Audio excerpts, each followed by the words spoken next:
talking about the federal unitary structure. Center has miserably failed in maintaining the cooperative federal system of this country.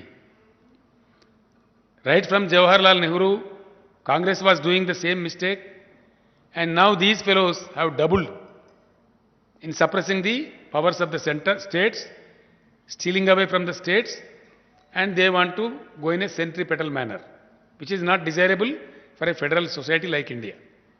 Most states have complained about this, but states coming together, will you be able to change this equation? Because the center does become a superpower, even though all of you are also elected governments. Umagaru, it is the people of the country, it is the polity of the country who really change the country. Some leaders coming together, some state coming together, nothing will happen. The people of the country should awaken, they should unite, they should pursue for a greater qualitative change of this country. It is the people who have to write their own fate, and they will write it, you see it. You saw how Telangana happened. You saw how Telangana flourished. And India is the best nation. I am telling you once again, you can take it as a banner today. India reacts. Whenever required, India reacts. India has the capacity to react. India is a wise nation. Bharat एक उज्जवल देश है. जब कभी जरूरत पड़ता है, react होता है, खामोश नहीं बैठता, और वो रिएक्ट होने का वक्त आ रहा है.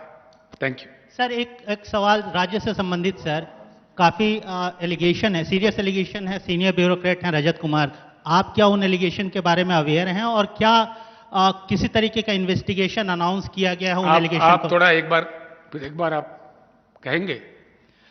सीनियर आईएएस ऑफिसर हैं रजत कुमार, उनके खिलाफ उनके ऊपर कुछ सर्टेन एलिगेशंस आए हैं, क्या आप उन एलिगेशंस के बारे में अवेयर हैं?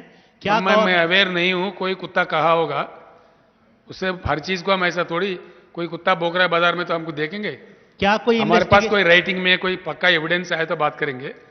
ये जो क्षुद्र नीति है ना सोशल मीडिया वाला, उसमें कोई बात चला रहा है तो उसको हम उतना इंपॉर्टेंस नहीं देते. तो आपको लगता है वो एलिगेशन फॉल्स एलिगेशन है, कोई इन्वेस्टिगेशन की जरूरत नहीं है? हमारे दृष्टि में एलिगेशन आया ही नहीं है. తప్పకుండా బీజేపీ యొక్క బలం తగ్గుతుందండి. ఫలితాలు ఎట్లా ఉంటాయని చూడాలా. డెఫినెట్లీ బీజేపీ అహంకారం మాత్రం తగ్గుతుంది, అంతవరకు గ్యారంటీ చెప్పి. ఈ చిన్న రాష్ట్రాలు పెద్ద లెక్క కాదు. పంజాబ్లో బీజేపీ 0, ఉత్తరప్రదేశ్లో దాని బలం తగ్గుతుంది. రెండే పెద్ద రాష్ట్రాలని, మిగిలిన 3 లెక్కలు కావు. ఈ 2 రాష్ట్రాలలో మాత్రం డెఫినెట్గా బీజేపీకి శృంగభంగం తప్పదు. నాటెట్టాల సిల్లి 5 రాష్ట్రాల ఎన్నికల సెమీఫైనల్ అనేది సిల్లి అండి, చాలా థర్డ్ క్లాస్. పరివర్తన అనేది రావడానికి చాలా తమాషా ఉంటుంది. అది ఆ స్టేజ్ వేరు, ఆ కథ వేరు, ఆ ఎజెండా వేరు, ఆ చర్చనే లేదు దేశంలో. ఇప్పుడు ఉన్న ఏదో మామూలు పరిస్థితుల్లో జరుగుతున్నాయి ఎన్నికలు, ఎజెండా ఏముంది అక్కడ? ఆ లోకల్గా ఏది పడితే జరుగుతుంది. కాబట్టి అది సెమీఫైనల్ కాదు, కథ కాదు, కార్ఖాన కాదు.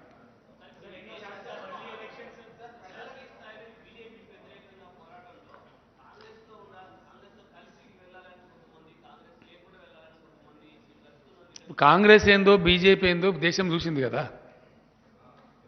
ఇక కలిసి వెళ్ళాలన్నా కలిసేద్దానది వద్దని అంటున్నా కానీ అనేది క్లియర్గా చెప్తున్నా. తర్వాత కన్ఫ్యూజన్ ఏముందండి? కనబడుతుంది కావచ్చు, నువ్వు ఎందుకు ఆగమవుతున్నావు నాకు అర్థం కాదు. అసలు నువ్వు ఏ పేపరు ఇంతకు? పేపర్ అట్టివా కాదు, పేపర్ అట్టివా టీవీ అంత కన్ఫ్యూజన్ ఎందుకైతున్నావు నాకు అర్థం కాదు. ఫస్ట్ ఆల్టర్నేటివ్ శక్తి తమ్ముడు, ఆల్టర్నేటివ్ శక్తి అనేది వస్తే ఆల్టర్నేటివ్ సపోజ్ కొత్త రాజ్యాంగం అని కేసీఆర్ చెప్పిండు. ఏమంటారు ఇప్పుడు? కుక్కలు నక్కలు కొన్ని మరుగుతాయి, కేసీఆర్ రాజ్యాంగం గురించి మాట్లాడి అట్లా ఇట్లా అంటే కొన్ని కుక్కలు మరుగుతాయి. కొందరు మోహదాబులారా ఎందుకు అన్నాడు కావచ్చు కేసీఆర్ అని మాట్లాడతారు. చర్చలు స్టార్ట్ అవుతాయి కదా. అది ఎట్లా వస్తుంది చూద్దాం కదా, తొందర ఎందుకు పడుతున్నాను? నేను అంతలా అయితే నేను గ్యారంటీ నేను నా ఎంబడి ఢిల్లీకి దొరకపోతున్నాను. ఎందుకు పరిచయం అవుతాను? మా ఊరేనా?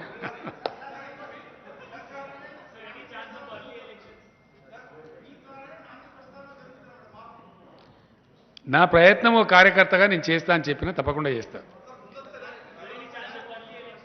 అర్థం కాలేదండి.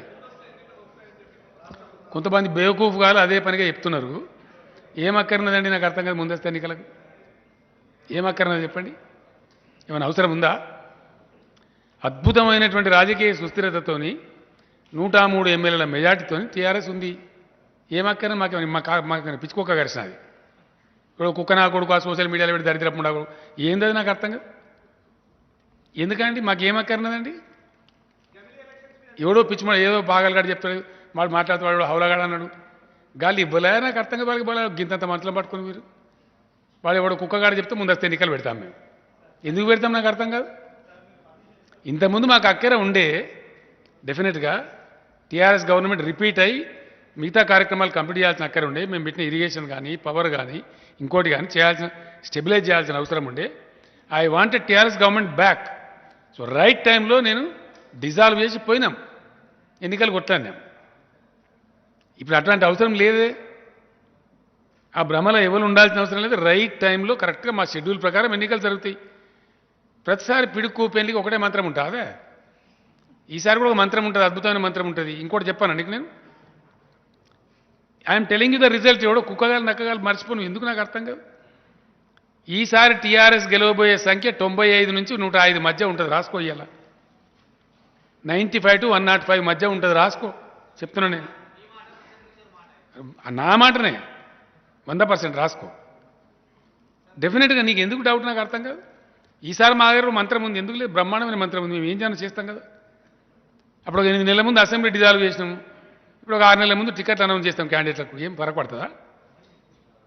ఏం చేస్తామో మీకు ఏం తెలుసు నాకు అర్థం కాదు. మా వ్యూహం ఎవడో పిచ్చి నా కొడుకు, నెత్తి లేనోడు, ఏం బాధ్యత లేనోడు, మెదడు లేనోడు, ఇదేం కథ నాకు అర్థం కాదు.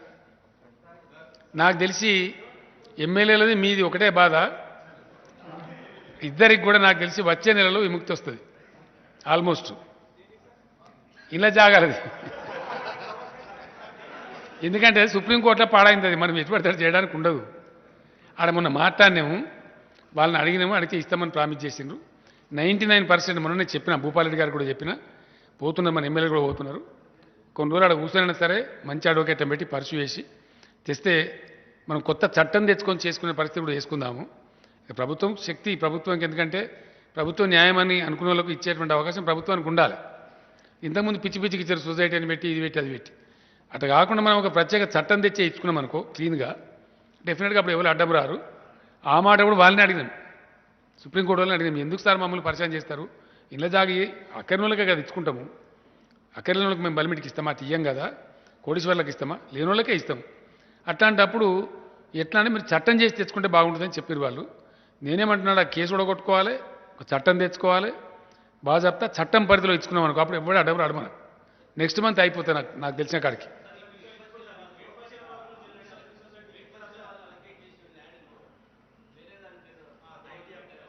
అర్థం కాదు నాకు. ఎవరికి? ఏ సొసైటీకి? మనకు జాగాలు లేవా? నాకు అర్థం కాదు. బొచ్చేడు ఉన్నాయి. మంచి జాగాలు తీసుకుందాం ఫస్ట్ క్లాస్గా. ఒకటే కాడని కాకుండా కూడా 2-3 చోట్ల తీసుకుందాము. మిగిలేదు చివరికి అదే మిగులుతుంది. ఎమ్మెల్యే కానీ మీకు ఏం మిగులుతుంది? ఆఖరికైతే పిల్లలకి అదని ఉంటుంది. నేను ఇప్పితే మీకు ఎందుకు నేను చెప్తాను, నేను మాట ఇస్తున్నా కదా.